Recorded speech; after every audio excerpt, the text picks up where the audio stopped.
The Sourced Podcast. You know, the intro to a podcast is truly how you set the tone. How do you do that? The Sourced Podcast. We'll go with that. This is the Sourced Podcast brought to you by Jiffy Ice Drills. I'm your host, Nate Zielinski. You know, I've caught everything, killed everything. Now it's time to talk about it.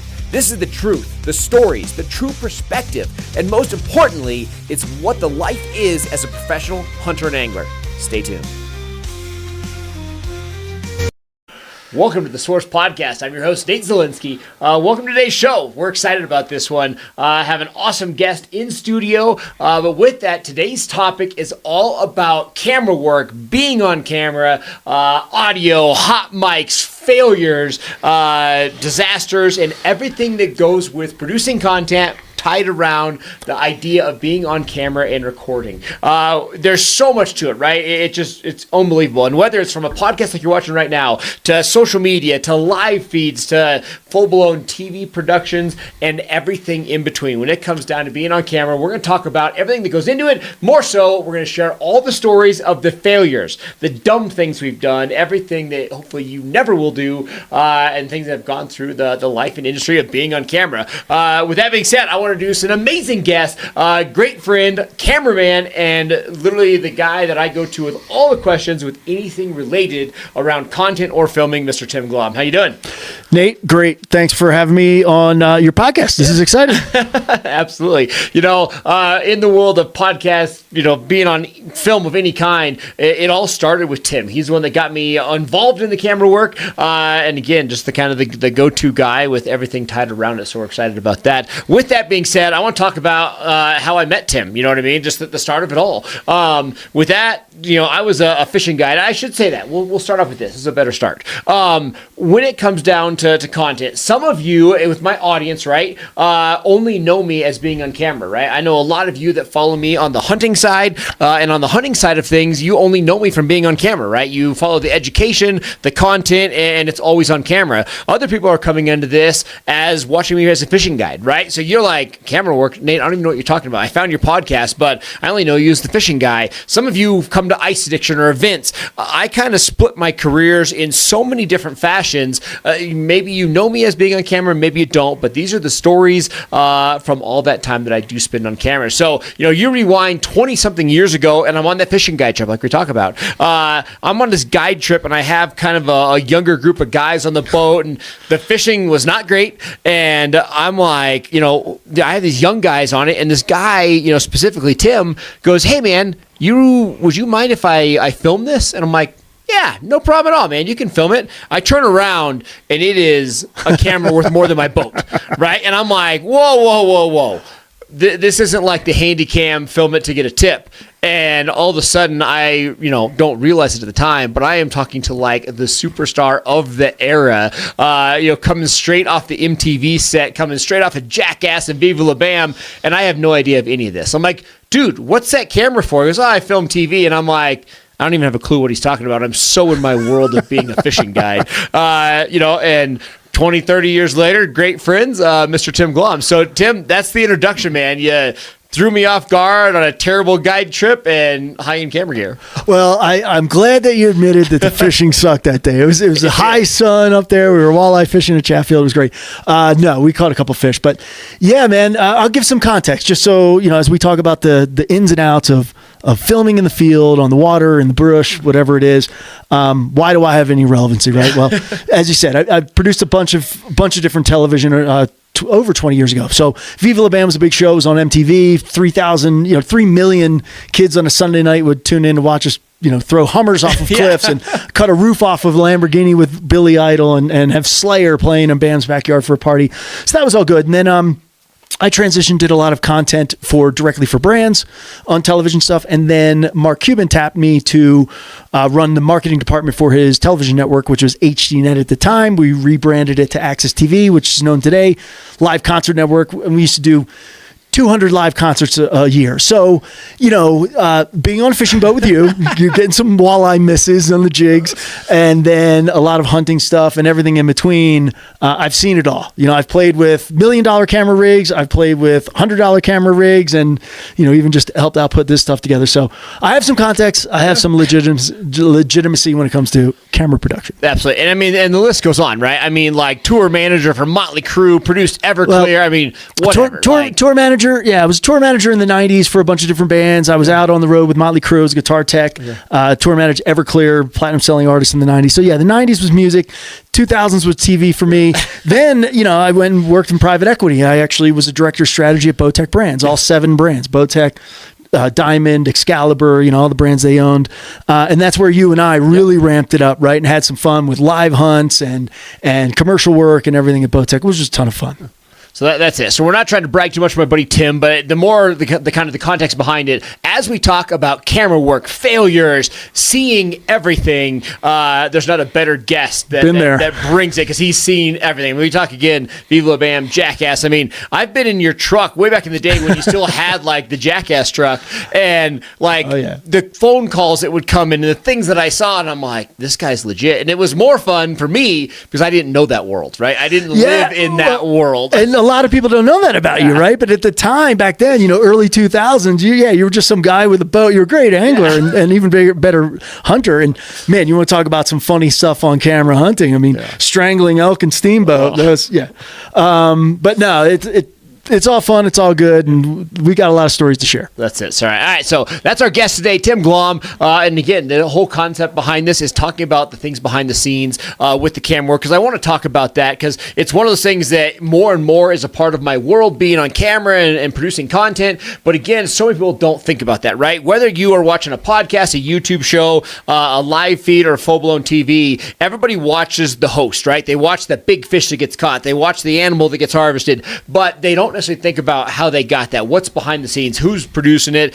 and the failures that go with it. And I think more than anything, I get so many questions, and I hear so many, just stories about certain things, right? And I would say that in the realm on the fishing side and the hunting side, I tend to do it the hard way, right? The public land, the grind. We're at Chatfield trying to catch a big giant walleye, and everybody else that's producing television goes to Canada, right? They're like, hey man, if we get a 30-inch walleye, I'm not going to grind for a week at a public water in Colorado. I'm going to go to where it's easy. And same type thing on the hunts, right? I'm going to use one point and go on the public land, grind, and have a disaster on my hands, versus paying the $20,000-$30,000 like a lot of our social media influencers and go on these crazy ranches that have been so skewed. So either way, I think it's near and dear to my heart, because as I produce this stuff and as I am doing it on a budget, you learn to respect so many guys that are doing it on either side of things and what goes into it. So that's what we're going to talk about and walk you through some of the stories. And we talked about meeting Tim for the first time, having this camera work.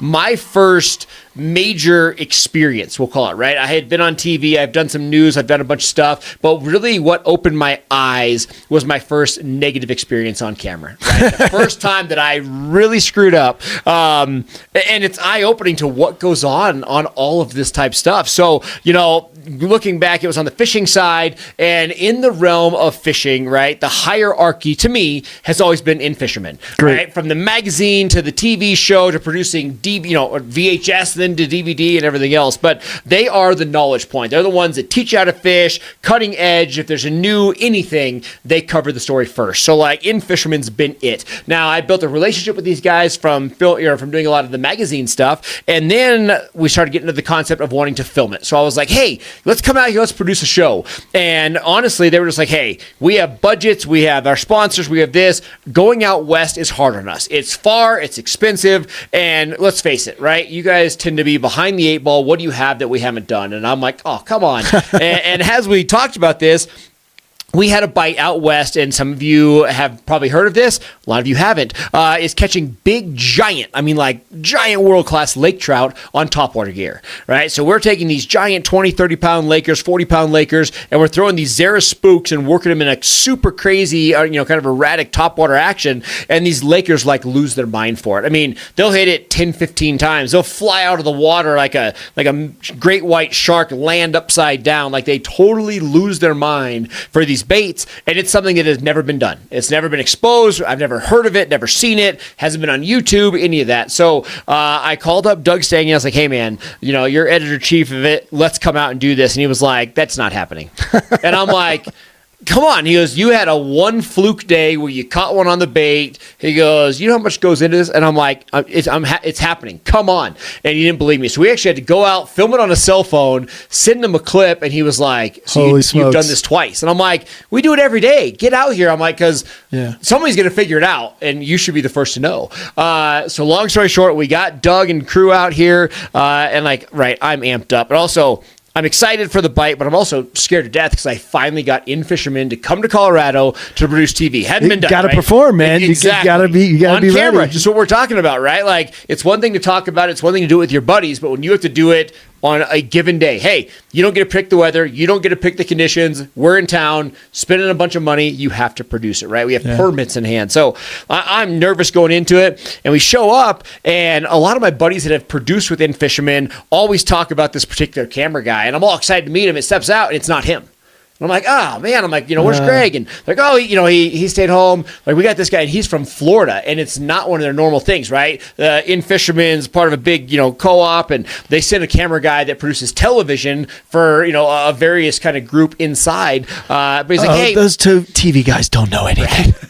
So he's like, he's good. We're good. All set. So we're fishing, have a fish come up, hits the bait, not anything good. We kind of move around a little bit, and we finally start getting a little chop. Like, conditions are good. It's afternoon. We're getting some wind. Like, it's finally feeling the right vibe. So we're working down the shore, and Doug and I are kind of standing next to each other, and I see a Laker come up and hit a rainbow. And I'm like, oh, there's an active fish. So I'm like, hey, man, watch this. And I cast out, videoing, land the bait, take 3 swings, and you can see the shadow of this fish coming up. And I'm like, it's perfect. Fish smokes it. I perform. I hook the fish.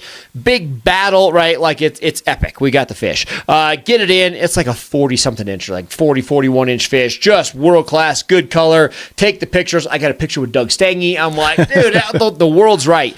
Kick the fish back. As I'm releasing the fish, tail holding the fish, I look up, and there's another one. It's 50 yards out, and I can see it chasing rainbows. So I look up at the camera guy, and I'm like, guys, watch this. I'm like, back-to-back 40-inch fish. Never happens. I bomb the bait, literally 3 strokes into it. He comes up, he hits it. I hook him back-to-back 30-pound Lakers in one set. No cuts, no edits. I got it. We land the fish, take photos again. Doug's like, I've never seen that before. He's like, dude, we got it. We got the entire show. Release the fish. We're done. I completed it. And all of a sudden, the camera guy comes up off the eyepiece, and he looks concerned. I'm like, hey, what's up? And he's like, I didn't hit record. And I'm like, what? So, it's a bummer. Camera's off. We're talking, but the mood is shattered, right?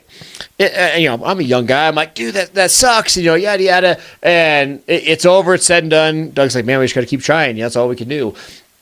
Whatever. We take some more casts. Wind dies. It's done. It's over. So we're like, let's move to the other side of the lake and, hopefully get some fish. I'm in my truck. They have their rental car, right? So we jump in the truck, and, I'm young. I haven't done that much production. So I get in the truck. My wife calls, right? She's like, how's it going? And I go off. I'm like, I know where this is going. You can't believe, you're right. And at the time, we got young kids. She's like, are you going to be gone, for 2 days? Are you getting home? And I'm just like, I go off on this camera guy. I'm like, this idiot. And I mean, for 5 minutes, I lose it. Because, this is my debut on television. I am so stoked. And I know that I created an opportunity that's never going to happen again. Yeah. Back to back. You delivered on something that's never been done on camera. You got to convince these guys to come out. And then on world-class fish and no footage. So I go off, right? So it's just one of those things. I'm going off about the camera guy, yada, yada. We move to the next spot, get out.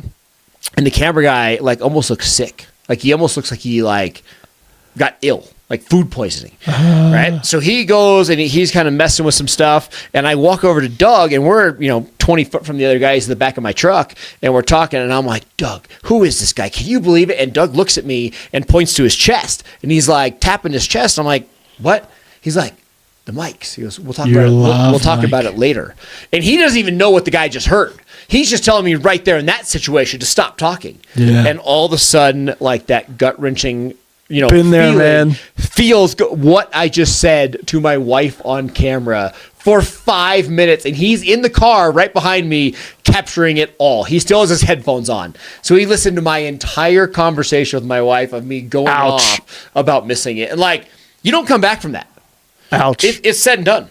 Well, right? Man, horrible. Great lesson learned. Great lesson learned. Hopefully you're not making that mistake again. I watched a husband and wife who were an audio team for an MTV shoot get divorced. Like literally, their divorce started because the same thing. He was saying some stuff and she was still playing with audio gear. And then another one that saved my ass. I love the guy, Brian Deegan, Metal Militia, the motorcycle dudes. We had him out to a show where he was doing a backflip over the band Guar while Bam Margera did like a jump over the band. It was this world record thing. It was in Delaware, and Brian Deegan went to do a backflip. He had done them all day in like rehearsal. We had footage of it left and right, and I remember it got really windy and he was sketchy and he was like, hey man, we got to do this. We got to get it done. And I went up to him like on his takeaway runway. I said, dude, don't do it. If it's sketch, don't do it. Don't do it. And he's like, no, fuck it. I'm here. That's why I'm here. We're going to do this. And sure enough, he went on that take and did a backflip and nosedived and lost a kidney. And his motorcycle career was over. Like motorcycle career over. So I'm producing the show. Ambulances rush him to the hospital. We know it's bad. His wife's flying in, the whole 9 yards. Fast forward like a year and a half later, he had sued everybody, right? And he lost his livelihood. He lost his career because he lost a kidney. He couldn't motorcycle ride. He sued me. He sued Home Depot for supplying the wood, like everybody, right? Rat in a cage. That's what you do when you get in a bad situation. I totally understand it. And then it all went public. It hit, MTV's being sued by, Brian Deegan, yada, yada. And the audio guy called me. Rob Scott, God bless him, called me out of nowhere. He's like, yo, dude, I have a DAT tape backup. I always run a DAT tape audio of all sessions, even if the cameras aren't running, because usually the audio goes to camera. Well, he had it, and he had me on camera yelling at Brian, saying, dude, don't do it. We got it. We got tons of footage. And he said, nope, I'm here. This is what we're going to do it. Let's do it. And all the lawsuits went away, and I felt horrible for him. Yeah. But, audio's it. Audio is 50% of the story, if not more. We could be doing this podcast. If we didn't have audio, no one would be listening or watching. So it's crazy, but it's that same type thing. And you don't realize you're wearing it. Like, you go to these studios, especially on TVs, probably the biggest, because first thing your dude, the camera guy or the audio guy, if there's two of them, they walk up, they strap that on you, they tuck it in your back pocket. You don't know it's on there. That's it, man. And that was it. Like, on my particular situation with that big Laker, I'm 20, 30 minutes into the start of the shoot before the first spot. Now I'm on my fifth spot. I'm 6 hours in. I have no idea. Yeah, you're just in your zone. So my first major situation on camera was a hot mic, and it was one of those things, and I felt horrible, and I apologized to the guy, but it doesn't matter, right? When you're doing that outside of it, it's raw, it's real. Like, it's one thing to joke in front of somebody, but you don't come back. So it's just one of those things that's one of those situations. And then happens to everyone. I start looking forth, and now it's like the list goes on and on and on. Right? This was a million years ago. Give us another one. Give us another. So, probably one of the craziest for me when we switch over to hunting, right? So, where I'm at now, I do a lot of hunting. I produce a ton of brand content, right? So I don't have a TV show. I produce content and I deliver it to brands, the sponsors, right? Yep. So I produce, it's education, it's product, it's whatever. And on this particular one was like my starting relationship with Ruger Firearms, which, I have a great relationship with them, but this was like at the very beginning. I'm just knowing a couple guys. I know a good friend of ours, who's a distributor for them. And either way, they're like, hey man, produce us some content. So I have some deer, I have some pronghorn, but everybody's got deer and pronghorn. Sure. My wife draws a moose tag. So in Colorado, you're allowed one bull moose tag in your life, right? You tag out, it's done. I'm still waiting for mine. I'm still waiting for mine. So she has this moose tag. So I'm like, this is an opportunity. We're going to find a giant bull. We're going to produce a bunch of content for Ruger on this new rifle to release it. It's going to be awesome. So, going into the hunt, we scout and we cover all of the areas that we can hunt to find moose. And we literally see like 200 moose leading into the hunt, bulls, cows, but like we got them. So we ended up hunting for 2.5 days looking for the biggest bull possible. And, going into it, we're like, hey, we really want like a 53 to 55 inch moose, wide. That's like the possibilities out there. We know there's a couple out there. Let's find them. So we hunt hard. And we finally find one, right? So I'm glassed from the top peak, and I see one, and I'm like, man, he's right on the border of where we can hunt. So, in Colorado, there's units, and you're like stuck to an area, whether you want to call it think of it as like a county. But there's a certain area where you can hunt, and we drop down into where this bull's at, and literally the divider for this unit is like a creek. It's a river, right? So the bottom of this draw, there's a waterway. One side of the water is one unit, other side's another, and the bull is off of our area, right? Not legal. We came down there with a side-by-side, and the bull's standing there, and he's like 200 yards on the other side. We're a couple hundred yards in there, and we're just watching. We're like, that is just heartbreaking, right? So I took out the camera. I'm getting some B-roll. I just want to get footage of this big giant bull. We called him Spike, and he's just an awesome bull. And the gun's in the case. We're just sitting there, and we're like, what are we going to do? We're kind of watching, and there's cows on both sides. There's some cow moose on one side, cows on ours, and we're like, is he going to cross back? So we're just kind of sitting there, and I'm like, I wonder if you can call him in, right? You watch the TV shows, right? That sure. Are as fake as can be in half situations, but I'm like, they rattle and they come in. So I grab a stick and we're rattling these trees, kind of making this hollow sound, and he's kind of looking. And then we start grunting, right? Literally putting our hands over our mouth, making this grunting sound. And like we're standing there. The camera is rolling 20 foot from me. Like we're standing next to this ATV on this little road. And all of a sudden I look up, he sees us and he comes running. Just comes and I'm right like, for you. By the time I literally get to the camera and like we start to get a plan, he's in our unit. So he crossed the river like before we even had time. So now I'm looking at my poor wife and I'm like, get the gun. I got to get the camera. Yeah. So, like back into this, I was going to hire a camera guy. I'm like, you know what? This is a big deal. I'm going to do it to make sure it's done right. Like I literally, somebody who has no camping experience, I'm like, I'm going to handle this. I want it done in a certain way. And I more wanted to come across as like narration. So I wanted to be behind the camera so I could like narrate the hunt for my wife, kind of get that vibe behind it. And, so long story short, she grabs the gun, I grab the camera, and it's like fast. Like he's coming up to us, he's zigzagging through everything, coming up the valley, and I'm like, all right. So I start rolling, and like I'm moving, and my focus is off, and again, like lack of camera equipment and knowledge. Like I'm just trying to figure it out, and I'm like, turn it on, turn it off, getting different clips, like doing audio clips instead of just rolling and doing it all in post like you should do. I'm like doing individual clips, and now the moment's here, right? He comes into 70 yards. He's right in front of us. She's on the gun. Safety's off. Like it's the moment. And I'm like, you know what? Let me start a new clip. Let me start a new clip to make sure. I hit the button. Like I'm like, we're good. Send it. Boom. She shoots, hammers the bull. It's awesome, right? Everything's good. He takes a couple steps. He falls over. Like we're hugging, high-fiving. Her dad comes up. Like it's everything about the experience is amazing. We're 5 minutes in. We do videos. I have a GoPro rolling. We talk. We're done. Clips are done. We're done filming. We're set. I go to hit the button to turn off the camera, and when I hit it, a red light starts to flash. Oh, now you want to record, Nate. You want to get the after everything. I was so excited. I literally was just like double hitting it. And at the end of the day, I go back to watch it. I have walking with the camera with it pointed to the ground, set it up, I turn it off. I had the original button I double clicked in the very beginning. So from that point on, every time when I went to record, I was turning off. Every time when I entered, so backwards on all of it, turned off and I started recording.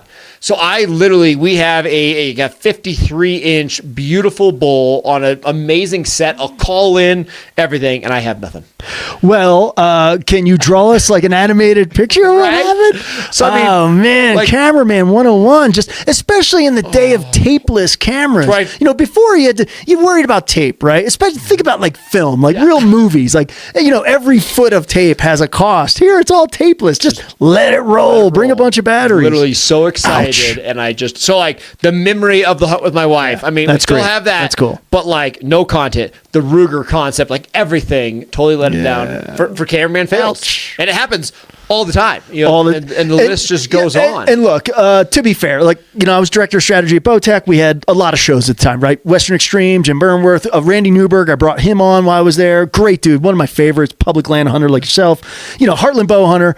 It happens to all of them. Yeah. And sometimes that's their salary. Like, you're just a camera op and you still screwed up. So don't beat yourself up so bad. But yeah, just brutal, you know. And so, I mean, like in my first couple experiences, you know, hot mic, I'm the host, the talent, totally botched it, hot mic. And now I'm on the other side and I'm like, this is great. No pressure on me. It's all on her. I still ruin it. And it's just crazy. And, you know, talking about the true professionals, right? So a guy that we both work with, this is one of my favorite stories, Jeff Zimmerman. Oh, yeah. Right? One of the best. This guy is like the production to no end, right? He storyboards everything out. Yeah, to set him up. Like, I mean, he's a true IT guy. He's a camera operator. He's a director of photography, but he's also very technical. He worked with me. That's how we got together with Mark Cuban at Television Network. So great dude, technical guru. I still use him. I shot a piece in San Diego last week with him. I mean, if you have to film something and it's like, hey, this can't get screwed up. Yeah, that's the guy. He's going to be the guy we all go to, right? Yep. So we're doing. You're now, you know, with Bowtech. You're, you know, digital strategies. You're doing all this, and you bring me on. You're like, hey man, we got to do a bunch of stuff with this new bow. So I've never met Jeff before, right? I've heard some stories from you, but this is my first time meeting him, and we're doing this reaction video. So you shoot the bow, and you feel like you talk about your first time experience with it. How did it feel? How's it? You know, how's it shoot? So we do these reaction things, and I'm like, oh, that's cool. And he goes, hey, you did great. And I'm like, oh, that's awesome. You know, we're done. He goes, no. He goes, now we got to go in the field and actually get the stuff to make the TV commercials out of it, make the legit stuff. So we go out to like one of your gas and oil buddies, some property east. I had a place unmarked. We called it the Zoo. It was a 1700 lease north of the Denver airport. That was amazing. Just went out there everywhere. So we swing by Bass Pro. We buy a tree stand. We get a bunch of stuff. We're out there like trying to put this thing together with our Leatherman. We have no tools, but we put it together. You know, a rickety tree stand. Hang it up, and now it's time to shoot. And I'm like, you know, the concept, like the storyboard written from Bowtech is me in a tree stand, face paint, dramatic, and I shoot the bow, and like the arrow zings by the camera, right? Yeah. So it's like a super close to the camera, and that's the shot. So I'm like, hey, this is easy. So I'm assuming we're putting a block target up, setting a camera there, I'm shooting it, and like it's said and done. And Jeff's like, hey man, for the focus points, I really need to be running the camera. And I'm like, what do you mean? And he's like I need to be sitting leaning on the target, and you got to shoot next to me. And I'm like, what? And he, you know, I almost think he's joking. I'm like literally, this is a human practically telling me that he's going to put an apple on his head and I'm going to shoot it. So he's like, are you good with that? And like, I've known him 6 hours, and not so much on me. I'm more judging him at this time. I'm like, dude, the trust level here is pretty high. Top notch. Like, this isn't a fall exercise. Like, So I climb up in this tree stand. I'm like, let me feel it out. And we do a couple test shots, and, you know, probably a bad case scenario, I hit the bullseye. So now Jeff's like, oh, he's good. Yeah, no problem. I get nice and tight. Right. So, I mean, he's running a red camera. He's like a foot and a half from the target, and he's like, send it. And I mean, we did it. The clip's awesome. You know, but I mean, it's kind of almost back like your Jackass MTV days. Like, well, oh, man. Yeah, things go wrong. When things go wrong, they really can go wrong. You know, and now I know why a lot of insurance companies won't insure me anymore. From the days with Jackass and destroying, or I should say Viva La Bam, really, destroying grocery stores and you know, all kinds of different places. And then that putting people in harm's way. I did produce that video. I mean, it was a good commercial, though. It was a great commercial. So, I mean, that's my first interaction with this Jeff guy. And then, you know, now I work with him all the time, and more so projects with you. We've done a lot of stuff together. Yep. And, you know, fast forward almost like 2 years after that Bowtech commercial, we're on a shoot, and this is like the most caring moment that I've seen in the cameraman. It's more so like just what goes through him. And so we're at a shoot, and Jeff pulls me aside, and he's like, hey, man, like, let's go get a cup of coffee. I'm like, cool. You know, I love coffee. And we go sit down, and he's kind of like fidgety, and he's kind of nervous. I can tell something's going on. And he's like, hey, man, I just want to talk to you. And I'm like, oh, man. And in my head, all the hot mic of the lake trout days are coming back. I'm literally sitting there like, he runs the audio. Like, what have I said? So I'm now like sweating. I'm like, in my head, I'm like, I've never done anything wrong. But now I'm like, did I say something? What did I do? And he's like, hey, I want to talk to you about something that, is happening on camera. And he goes, it's hard, man. He goes, some people get embarrassed. But so now I'm really like, dude, what happened? And he's like, when you're on camera, he goes, you make a lot of noises. And I'm like, you do, man. What? And he's like, you make a lot of noise. You twitch your shoulder. And he's like, you have like a severe nervous twitch. And he is so caring and like nervous such a good dude to tell me this. And I'm like, dude, I know that. I've been hearing that my whole life. Yeah. You have this like...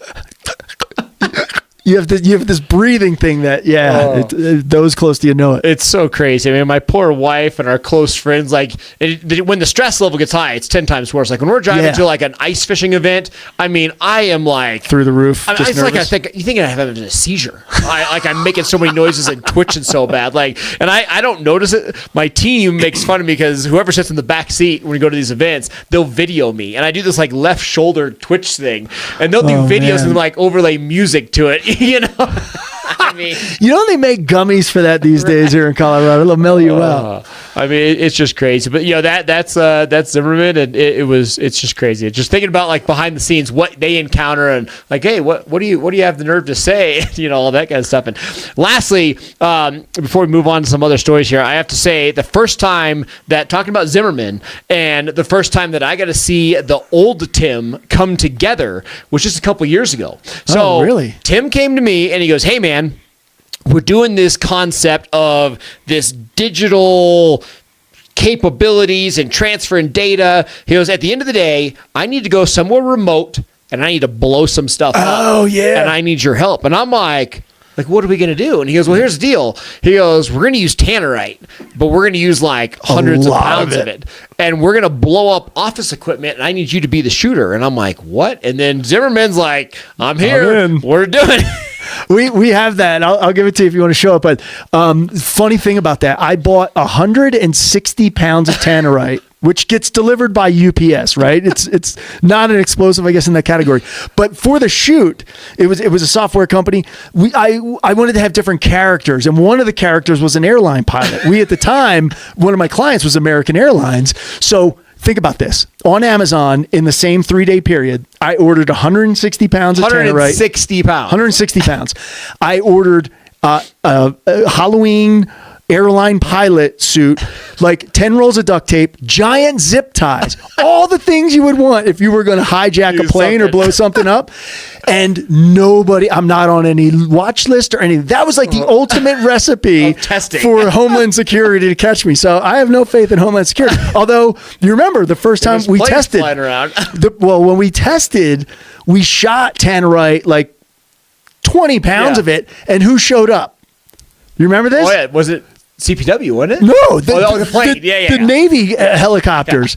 Yeah. It registered on them. Planes flying around after that shoot. That helicopter, remember, came and Kevin was like, "Yep, they're just sticking off my property line on the edge of his giant farm." I was like, "It was crazy." Yeah, I mean, so and I got on a plane to go to Europe the next week of that, and I literally thought I was not going to get on the plane. They're like, "What are you doing with tannerite and airline?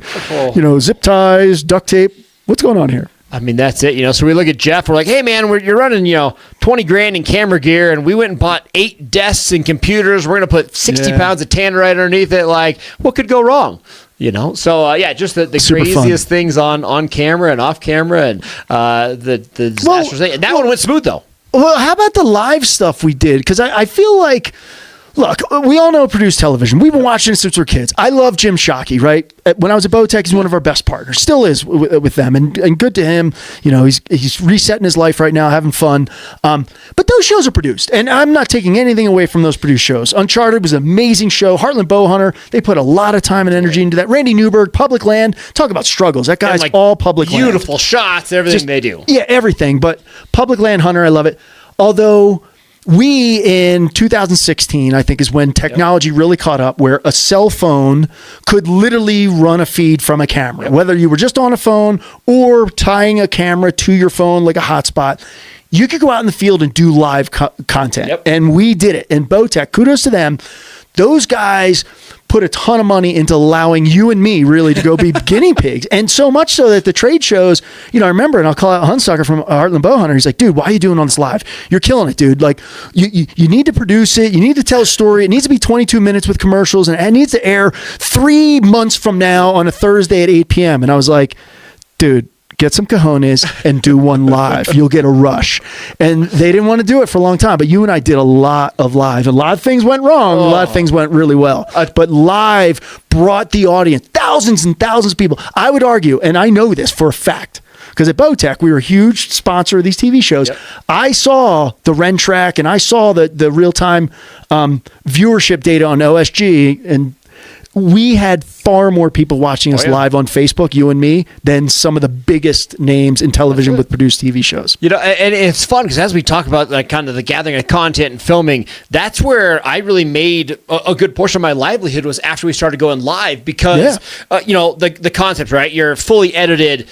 You could be a hero or a zero due to editing. Dude, we all know that one guy who went on a hunt to make a TV show, got nothing out of it, and still made a 30-minute episode. It's like, you can do anything when you have time. And when you're not successful, nobody hears about it, so you're never, a zero because you're like, oh, that didn't happen. We didn't talk about it, so it didn't happen. All right. Another reason I love Randy Newberg, though, is because he puts a lot of that stuff in, and he talks about the trials and tribulations. He's actually done episodes where he hasn't killed anything, so kudos to him. Lives where it's at, and that's where me coming from the background of I'm a professional walleye angler, I'm a fishing guide, I fish tournaments, I also own an ice fishing tournament series, an open water tournament series, I hunt on all aspects of big game and everything else, archery, muzzleloader, rifle, so I kind of come into these crazy realms. And after working with you brought me into the live thing, and it was nice because it puts you on the spot. There's no hiding it, right? You have to have the knowledge, you have to come up with the talking points, whatever the case may be. And it was a point that I excelled at because I was able to kind of cover all these crazy concepts.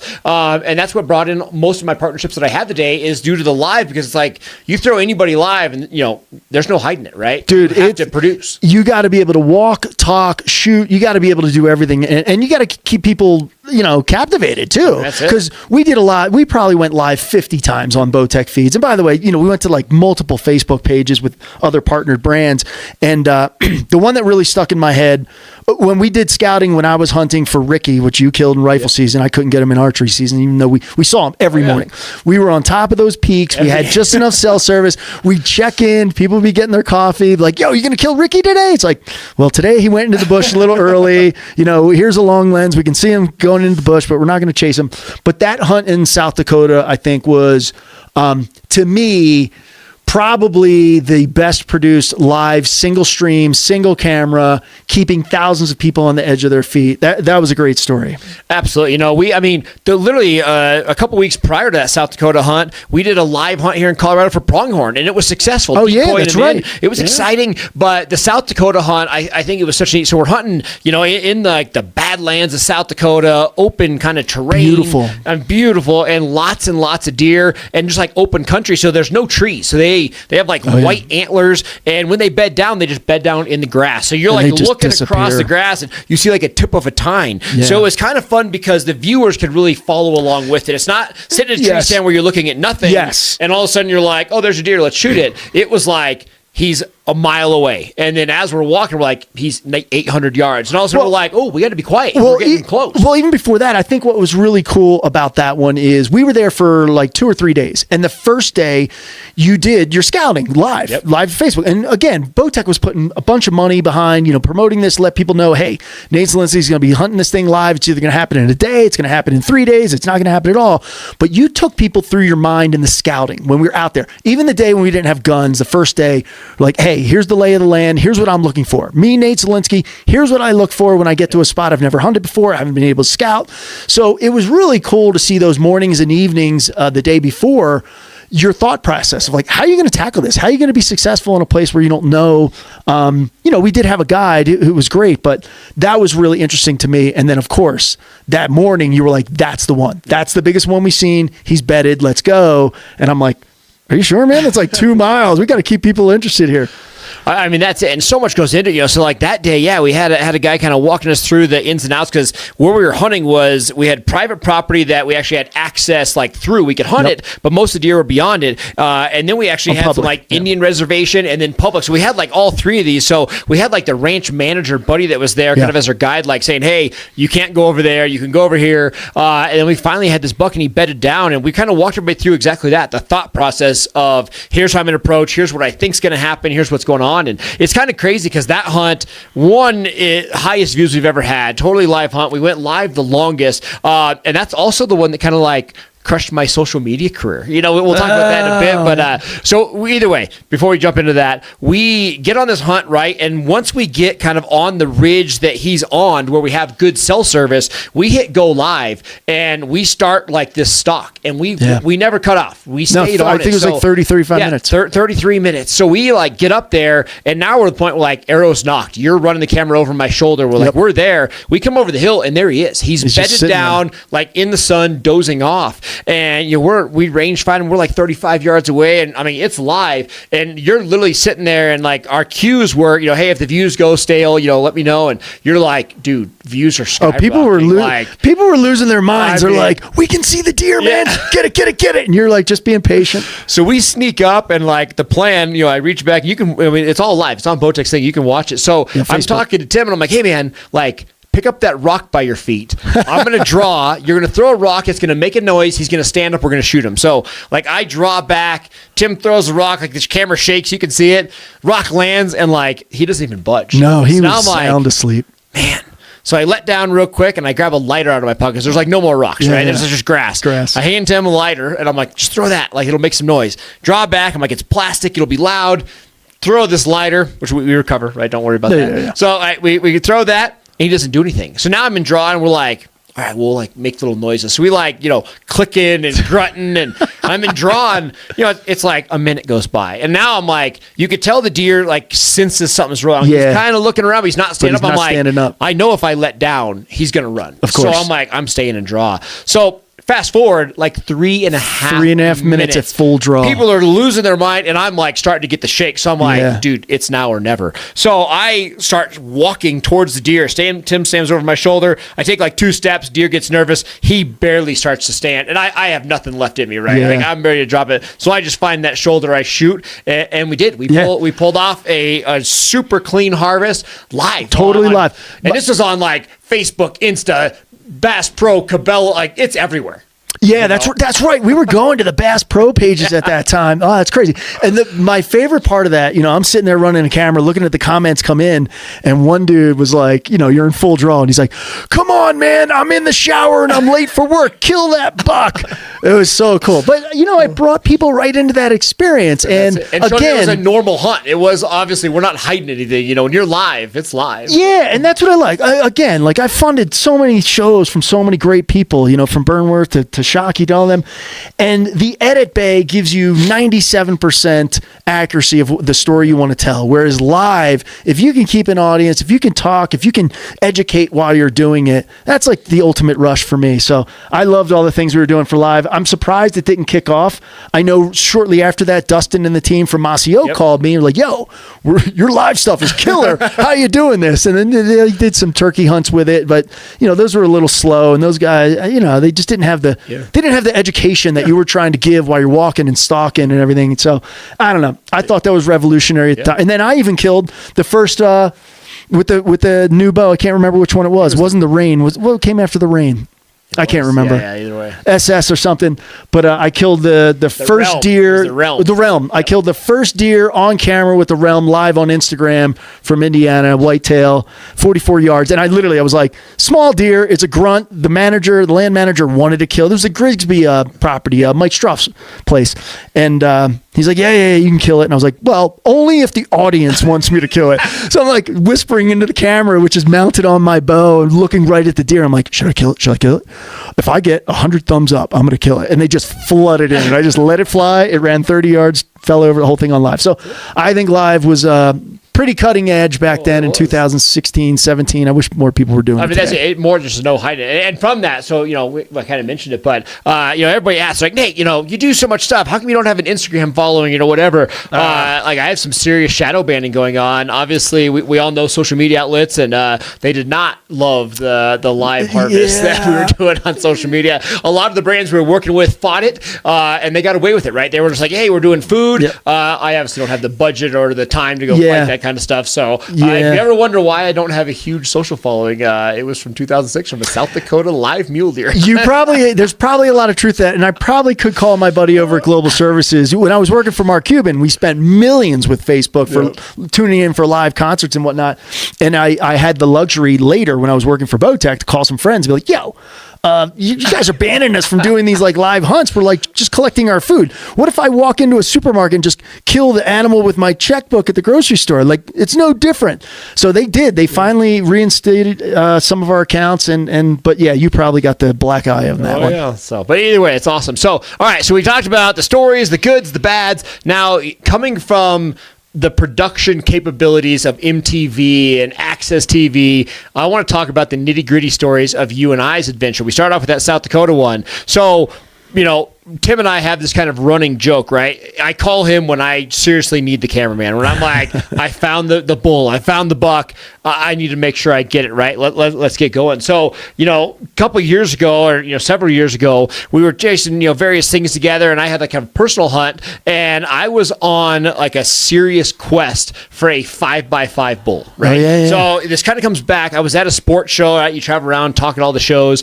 and at the time, I was good buddies with all the Primos guys. Will was there, and Jim Horn, and all these guys, and we were sitting around like the hotel bar type thing, and they were like, man, the goal of the season, we want to get some big fives. They're like, I'm those guys, they hunt 8 states for elk every year. I mean, they shoot so many big bulls, but they're like, hey, a big 6, a 6 with a sticker of a 7th, like those are common, right? They're like, but a big heavy we want to 5. see a massive, like the bare minimum is 300 inches. We want 300 inches of bone on the head of a 5x5. Yep. And I'm sitting there for this conversation. And I was like, they're like, Nate, you have those out there? And I'm like, I see a lot of 5s, but like not giant like freak show 5s. Yeah. But we kind of left that show, and this was in like January, and I'm like, dude, I'm gonna do it. I'm gonna go try to find one. So I have the quest, and it was one of those years, same thing. You were bow hunting that year. I had a rifle tag, and I went into the season, and I overlooked like the moose, hundreds of bulls,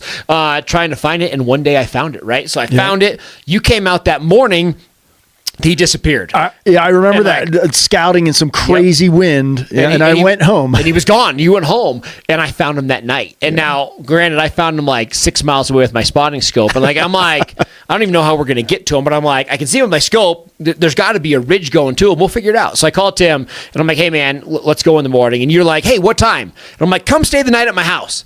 And you're like, nah, I'm good. I'm like, dude, just come stay the night. And I could talk to you. I was thinking like, I'll see you around 4:30 a.m. We'll go hike somewhere for 2 miles. So I get you to stay at my place. You're like, what time in the morning? I'm like, I'll wake you up. And like, which should be the red flag sign, right? Yes. So I'm like, don't worry about setting your alarm. I'll wake you up, because I knew we had quite the hike. So I get Tim up at like midnight, right? We went to bed like an hour ago. And we're hiking. And like, truth to the whole matter, Tim's like, where are we going? And I'm like, well, I don't quite know. I'm like, I know that he's over there in this draw. I think that there's some drainages between it. We're going to go. So we started hiking at 1:30 a.m. And it starts getting light, and he's not quite where I thought. We make one more move. So hold on. Because you're skipping over a part here. I was so tired, and yeah, you totally tricked me. I think we started walking at 1:30. I do remember that. And I remember it was like 7 a.m. light, and we just got to this ridge. But in between, for those 6 hours or whatever, 5.5 hours, I don't think we said more than like 10 words. You probably were like, walking ahead of me, like, mud pit. I'd be like, I wouldn't even reply back. I'd be like, thank you in my brain, but I was like, what am I effing doing here? And I didn't talk because I knew that if I gave him the chance to have the conversation of, hey, I don't think this is a good idea, we're going too far. I'm like, I probably would. If I stay ahead of him, like, he's probably lost. He probably don't know how to get back, so he has to go forward. Dude, I had no idea where we were. I mean, I knew the area, but I had no idea where we were. So it gets light, and we're like somewhere between mile 10 and 11 of the morning. So we're in there, right? So then the bull's like there. We see him, and he is not not where I thought he was going to be. He's across the drainage, and he's one of those bulls that goes to bed as it gets light. Yes, so smart. He's leaving. Like, it's just barely getting light, and we have like a minute and a half, and he's 780 yards away. And Tim, at the time, you weren't a gun guy. Like, you had you shot still some not bows. a gun guy. Yeah. So you were like, well, dude, it's over. And I'm like, I'm going to shoot him. And you're like, you can't shoot him from 780 here. yards. I'm like, watch me. Well, I set the turret. I send it. We get the bull, right? Yes. So the bull's down. So you're like, how do we even get to him? Yeah, he's seriously. like, there's a canyon between us. So, another hour and a half hike. We get to the bull. We take the pictures. It's awesome, right? Great light, great photos, great video. It was an awesome day. Tim rocked the camera guy stats. We get it done, and this is where the defining point in the relationship, because this is where I always want to go with this is the first time in our life, right? You were a groomsman in my wedding, right? Like, we've been very close friends, and at this point in time is the defining point where it's separated, right? Yes. So the bull's cleaned, it's quartered up, we got all the meat, and like our backpacks are laying there, and I'm like, all right, man, how do you want to divide it up? I'm like, what do you feel comfortable carrying? And he gives me this look, and it's not like the joke look. Like, Tim has the joke look. He's like, my camera. And I'm like, cool, but like, some back straps, maybe a front loin, a front shoulder or something. And he literally is like, I'm not carrying a thing. Like, not a chance. I think my camera and all my gear was 38 pounds. And here's the thing. We were 11 miles in, probably 7 or 8 as the crow flies back to the side-by-side where we started, but we knew we weren't going back there. Oh, yeah, we were going no another. And when I asked you, I was like, what do you think? You're like, man, maybe another 7 miles. And I was like, okay, I'm not carrying anything. I'm only carrying what I brought. So we bust out the map. We have service above tree line, and I'm like, all right, man, the highway is below us like that, as the crow flies 6 miles. So I'm like, all right, we got a mile of weaving. And I'm like, dude, it's not that bad. It's downhill. And like, there's no convincing. I'm talking to a brick wall. Yeah, it wasn't going to happen. To the point where Tim's like starting to pack up to walk away and leave me there. I'm like, well, at least I would get my pack on. So Tim's not a chance. So I'm like, all right. So then before we lose service, I call my wife and I'm like, hey, we're going to drop off this mountain. I was like, between this town and this town, it's like 5 miles. I'm like, just keep driving. At 4 p.m., you need to start driving back and forth until you find us. She's like, what? And Tim's like, what? And I'm like, hey, man, unless you want to go back to the machine, which is going to kill us, this is our only option. Yeah, and left the machine, so you still had to go back anyway. We got to go back again. So oh my gosh. We just drop off the mountain and sure enough, pop out on the highway. And, 15, 20 minutes later, my wife comes driving by. Picks us up. That was a very memorable hunt. And I'll give you kudos, man, because, Randy Newberg always says that. He's like, go where no one else will dare. And, I've said it too, like, why are you going in so deep? And, in my early days of hunting 15, 20 years ago with Mike Tatey, we'd hike in 5 miles. Yep. But we'd hike into 5 miles where there were no elk. Yeah. Like, that was our problem. We didn't know where elk were back then. I get it now. You knew there was going to be a big heavy bull. You found it. You knew he was going to be the furthest thing from any road, and you just gotta do it, man. You gotta make it happen. That's it. So at the end of the day, I have a literally freakish big 5x5 accomplished goals. I beat all the Primos guys that year. We all shared pictures, and I won. It was a part of that. And then Tim and I's relationship got better after that. We filmed a bunch of fishing stuff. You actually really easy fishing. You stuff. were That's in between contracts with some of your other big stuff, and again, a good friend of yours that you've done a lot with got tied into the World Fishing Network. And you were like, hey, man, we got this idea, right? They're like, we have TV, and your buddy at the time was like, hey, man, like, I don't like to produce TV stuff. They're like, let's bring it real. Let's create these like interstitials that we play on TV that brings, a relevant concept to it. And for like a year and a half, 2 years, we filmed fishing stuff all over the place for the World Fishing Network. Yeah, that was fun. Mark Rubenstein, who was the CEO of World Fishing Network at that time, called me and said, hey, what do you think? We're going after Comcast. We want a lot of like localized content from small places, 3 minutes and less. That was great. And I was taking time off from my corporate TV gigs to just have a kid, and you and I drove around. So, and then we did the ice fishing DVD 3 days at negative 28 on Antero. I'll never do that again. I broke through in the middle of the night. That was great. Tim sat there. Yeah, that's right. Tim might have been having a beer that time, and he just kind of watched me swimming. Yeah, walking across a fissure on Antero at midnight, and you're like, "Hey, let me push the sled first." And the sled went, and then I watch you, and you just disappeared. And I was like, "It is dark out here. It has got to be cold, and that is not going safe." to save him. Yeah, well, I know I was. You popped up, man. You popped up like a goldfish trying to jump between bowls. You got out of there so fast. I thought you had flippers on your feet, man. But kudos.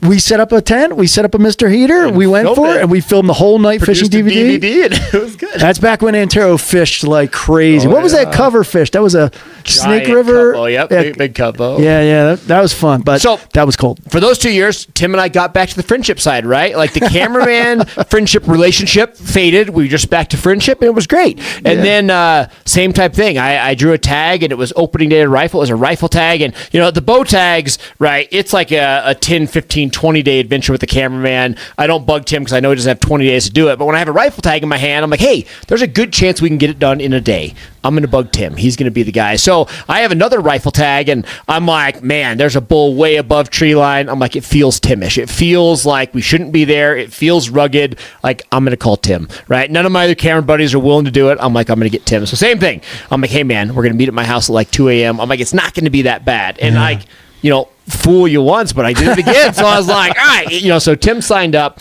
We sneak in like middle of the night, and we're sitting on this ridge, and we're being all sneaky, and all of a sudden we hear voices. And I'm like, oh, yeah. We're in the middle of nowhere. And we literally go around the tree like that we're sitting 20 feet. And there's two young hunters right there. And I'm like, where'd you come from? Like, we're the first ones in. And they camped up there. Yeah. And but again, these guys, like, I don't necessarily say they did things right, but they were there, right? And the elk are right in front of us bugling. And so I'm like, hey, man, like, the right thing to do, you were here first. Like, at the end of the day. You did. You were like, I'll get you on one. You take shot first. So I'm like, you guys, and so we're sitting there talking. And I'm like, hey, man, you shot a lot of bulls? And he's like, no. And I'm like, okay. I don't think he shot that gun more than 10 times. I'm like, man, I'll help you out. I'll sit right next to you. We'll be good. And the bulls are like right in front of us. And this giant bull is like 200 yards. I'm like, hey, man, like we got another minute for light. I'm like, you got to shoot him. And he goes, he seems far. And I'm like, man, he's like 190. I'm like, I think you can do it. And he's like, I'm uncomfortable. And I'm like, dude. And I'm sitting here with I hiked my Target long range gun, and I hiked a 16-pound gun 17 into this spot because I'm like, if I see one, we're going to shoot it. Doesn't matter where he's at.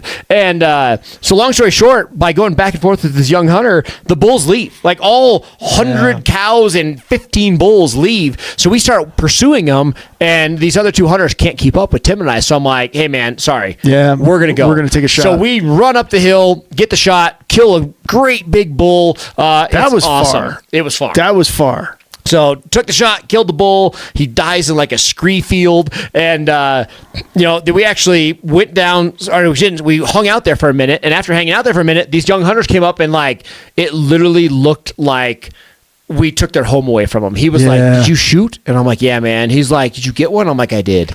And he is so heartbroken.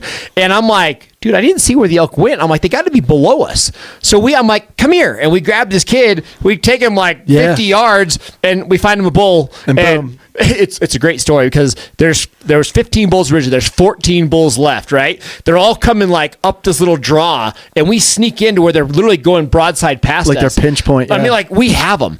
And I literally am in his ear, and I'm like, hey, man, the sixth one is big. I'm like, shoot the sixth one from the left. Sixth one. He's like, yep. I'm like, sixth. He's like, got it. The first one comes up, and he's like a 3x2 broken antlered. And like, I see him kind of getting ready on the gun, and I'm like, the sixth one's not there yet. Boom! Yep, and kills this. But I'm like, hey, man, he's stoked. Yeah, he was so stoked. Good for him. So congratulations, stoked. And we kind of go our separate ways. Yeah. We get over to that bull, take the pictures, same thing, and all of a sudden the inner Tim comes out again. So like, I'm looking at this bull. We called for a ride again, so now we have a ride on the other side because we went totally over like a divide and a mountain, and so now I'm like, all right, we're just gonna go downhill. I'm like, what do you want to carry? And he's like, my camera. And he's like, I'm cameraman. I'm like, no, we're buddies. And he's like, yeah, I'm a cameraman right now. So it's a place where you do not want to go back to, right? The scree field. Now, granted, you did go back. I made the mistake because there were two elk carcasses down within 100 yards of each other, right? Because of the other kid. We drugged them both down into the ravine. I was like, this is bear hunt 101. I got a bear tag in this unit. I went and I got my 11-year-old son, came back, hiked over the same way during the day, but all of a sudden, like Colorado, 60-mile-an-hour winds, blizzard. Luckily, I brought a tent with me. We hunkered down, and as I walked past those carcasses, which I thought would just be raving with coyotes and everything, dude, it looked like they were there for 6 months in the sun. There wasn't a piece left on. I was so devastated. But yeah, I went back for punishment. So we're up there, and I'm like, dude, I'm not coming back up here to this scree field to get these bulls. So I was like, fine, if I don't have a support team, I'm going to do it myself. And it was the first time that I did a whole bull. I was blown 100%. Away. 100%. I thought that was going to be like a photo op, like a still photo op. Like, hey, let me pick up these 2 front quarters and 2 hind quarters and take a picture. And you just went down the mountain, man. Took your coat off. That was impressive. Put the back straps on. That's a long way from 20 years ago when you were drinking 2 liters of Mountain Dew on the boat, eating M&Ms, man. You're a whole different animal. So that's it. Packed out the whole bull, and Cameraman Tim came out. So again, we could go on for literally 5 hours of the awesomeness, the total failures, the being rude to the audio guy and everything else. So final thoughts for the day. Number 1, a cameraman, literally, I don't want to take anything away from hosts by any means. Yeah, sure. But the camera guy is the true art of everything, right? There's no I've doubt. seen a similar hunt. I've seen very similar fishing trips on me. Me as a talent, high energy, and there are videos that I just don't have it, and there's videos that it's like, dude, that could be ready for Hollywood production. And it has nothing other to do with the guy shooting it and editing it that has that power. And that's what it comes down to, So at the end of the day, just kudos to the right camera guys and that, and again, in my case, so many times, I'll hire out people like Jeff Zimmerman, and I always end with that great product. Other times, like you, I'll be like, hey, man, like, I got to go on this crazy hunt. We can't bring production gear. We can't bring this, and I'm going to put you through hell and back. Like, you up for it? I mean, altitude sickness, puking on a sheep hunt. Like, I remember the list that. goes on. My buddy Eric, a neighbor, right? Like, best friend, never held a camera in his life, right? And this is the type of concepts we're talking about. I'm like, hey, I need you to film an elk hunt tomorrow. I have nobody else to film it. I can't self-film it. It's an archery hunt. And he's like, I mean, I can point the camera and, we get up there and there's 10 bulls bugling and it's like the most world-class day and this bull's coming in and my audio dies. And like I'm running my own audio and I'm like, it's beeping, it clicks and turns off. And I'm like, we got the shotgun mic on the camera. I'm like, we're going to be good, right? And I look back at him, I'm like, you rolling? He goes, yeah. And I'm like, we got audio? He goes, yeah. Bull's coming in and he's so excited. Like, I swear he's licking the microphone.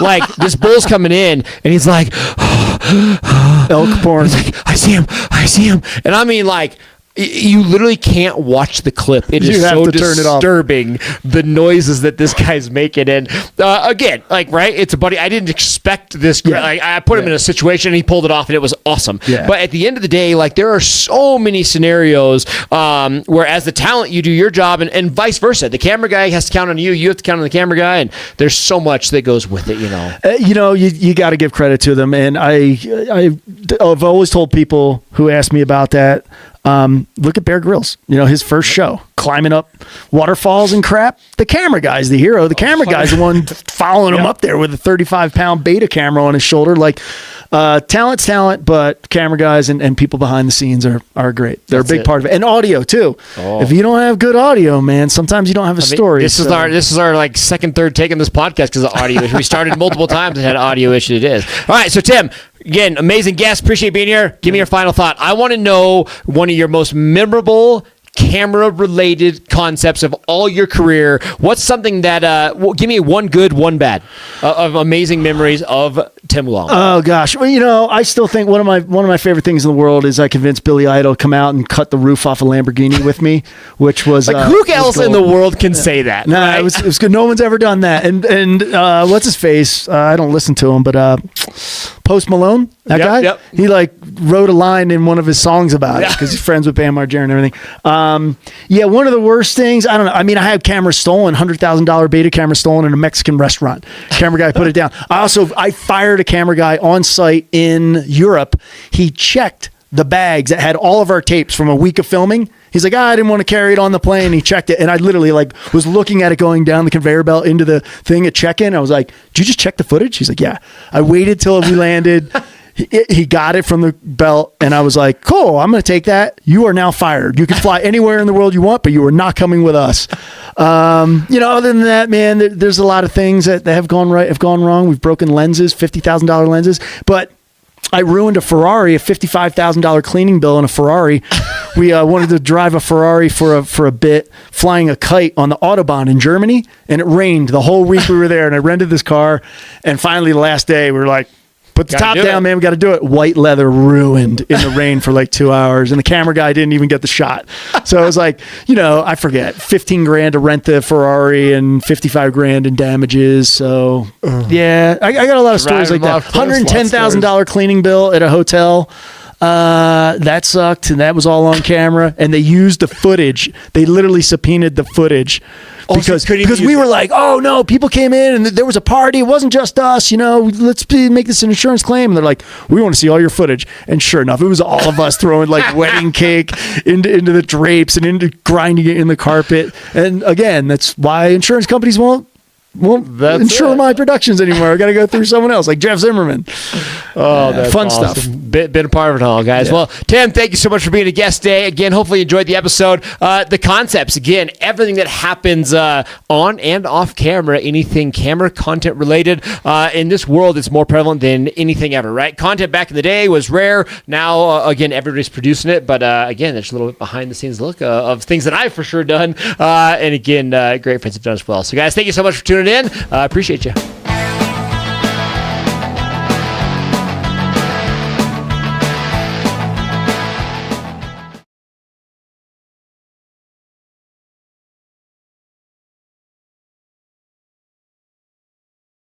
The Sourced Podcast: fishing, hunting, education, and industry. As a kid, I was absolutely obsessed with fishing, and soon thereafter fell in love with hunting. I focused on making a career at the age of 18 and spent my first full year guiding. I started off guiding hunts, and then soon after rolled into the fishing world. I traded guiding hunts, however, for a pro career on the walleye tour. Now, as I approach nearly 25 years in the industry, I find myself having done TV, radio, social media, hosting large-scale events, creating content, and everything in between. This podcast is a perspective, view, and most importantly, stories from in the industry. A career's worth of insight. I've never had a job outside of the fishing and hunting world, and I'm certainly not a weekend warrior. I've lived my life in the thought that if I don't catch a fish or have a successful hunt, I don't get paid. These aren't regurgitated stories. This is the truth. This is the Source Podcast, presented by GP Ice Drills.